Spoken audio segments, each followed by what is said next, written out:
আজ সুপ্রিম কোর্টে যে শুনানিটা ছিল সেটাতে কলকাতা হাইকোর্টের যে বিচারপতি চন্দ যে রায়টা দিয়েছিলেন যে 22শে আগস্টের মধ্যে রেজাল্ট বার করতে হবে এবং 7% রিজার্ভেশন নিয়ে সেটার উপরে স্থগিতাদেশ দিয়ে দিল সুপ্রিম কোর্টের ডিভিশন বেঞ্চ, যার দায়িত্বে ছিলেন চিফ জাস্টিস অফ ইন্ডিয়া বিচারপতি গাভই, বি.আর. গাভই।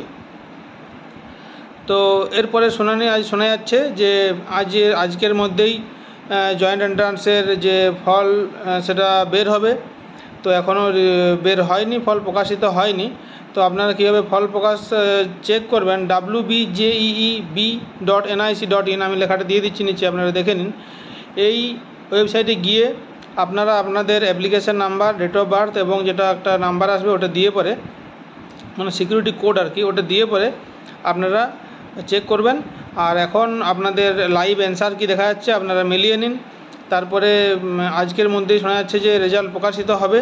তো যখন প্রকাশিত হবে আপনারা ওই লিঙ্কে গিয়ে চেক করে নেবেন, আর আমি যদি পারি তো আমি ভিডিও করে জানিয়ে দেবো। তো এটার একটু জিনিসটা আমি ব্যাপারটা বুঝিয়ে দিই।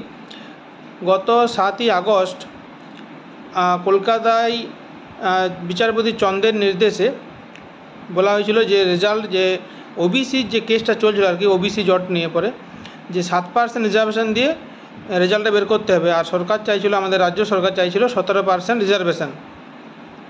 কিন্তু যেহেতু 2024 সালের আগে ওই রেজাল্টটা মানে পরীক্ষাটা হয়েছিল জয়েন্টের ইঞ্জিনিয়ারিংয়ের, কিন্তু তখন মেন যে ওবিসি মামলা সেই লিস্টের উপরে কিন্তু স্থগিতাদেশ দেয়নি সুপ্রিম কোর্ট। আর বিচারপতি চন্দ তিনি নিজের থেকেই মামলাটা শুরু করেছিলেন কলকাতা হাইকোর্টে। তিনি কয়েকজন স্টুডেন্টের ইমেল পেয়েছিলেন যে 140টা যে ওবিসি লিস্ট নিয়ে সরকার 17% সংরক্ষণ নিয়ে যে রেজাল্টটা বের করতে চলেছে সেটা কিন্তু ঠিক হচ্ছে না, 7% সংরক্ষণটাই রাখা দরকার। তো বিচারপতি চন্দ তখন নিজে থেকেই ওই বিচারটা শুরু করেছিলেন এবং তিনি এটার উপরে স্থগিতাদেশ দিয়েছিলেন যে ওই লিস্টটা যেটা জয়েন্ট এন্ট্রান্স বোর্ড রেডি করেছিল ওই লিস্টটা ক্যান্সেল করে নতুন একটা লিস্ট তৈরি করতে হবে, যেটাতে ওল্ড যারা ওবিসি আছে, ওল্ড লিস্টে যে ওবিসি লিস্টে যা স্টুডেন্টদের নাম ছিল সেই লিস্টটাকে ফলো করে পরে রেজাল্টটা তৈরি করতে হবে এবং 15 দিনের মধ্যে রেজাল্টটা বের করতে হবে, অর্থাৎ 22 অর্থাৎ আজকের দিনে রিলিজ করতে হবে। সেটা না হয় রেজাল্টটা প্রকাশিত হচ্ছে, সেটা যেটা শোনা যাচ্ছে যে প্রকাশিত হবে একটু পরেই। কিন্তু সেই যে 7% সংরক্ষণ না 17% সেটা নিয়ে কিন্তু আমাদের চিফ জাস্টিস কিছু জানাননি। মানে আমাদের যে চিফ জাস্টিসের বেঞ্চে সুপ্রিম কোর্টে শুনানি হচ্ছিল সেটা কিছু জানা যায়নি যে কত % সংরক্ষণ নিয়ে বের করতে হবে রেজাল্টটা। তো সেটা রেজাল্ট প্রকাশিত হলেই বোঝা যাবে সংরক্ষণটা কত % চলছে।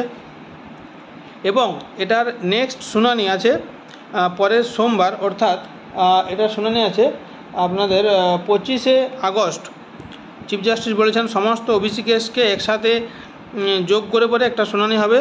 আর সেই দিনেও যদি 7% কি 17% সংরক্ষণ কোনটা নিয়ে ঠিক না হয় তাহলে কিন্তু যে 9ই সেপ্টেম্বর একটা শুনানি আছে আমাদের সমস্ত ওবিসি কেসের যে একটা হিয়ারিং আছে, সমস্ত ওবিসি কেসকে ইনক্লুড করে যত আছে সেই হিয়ারিংয়ে বোঝা যাবে ফাইনাল শুনানি 9ই সেপ্টেম্বর। তো আগামী 25শে আগস্ট অর্থাৎ আগামী সোমবার যে কী শুনানিটা হচ্ছে সেটা দেখা যাক। আর আজ কিন্তু জয়েন্ট এন্ট্রান্স বোর্ড পুরো প্রস্তুত হয়ে গেছে, আজকে রেজাল্টটা বের হবে। আপনারা এই লিঙ্কটা আমি দিয়ে দিচ্ছি, চেক করে নিন, wbjeeb.nic.in, এখানে গিয়ে আপনারা রেজাল্ট চেক করতে পারবেন। যাই হোক, ধন্যবাদ।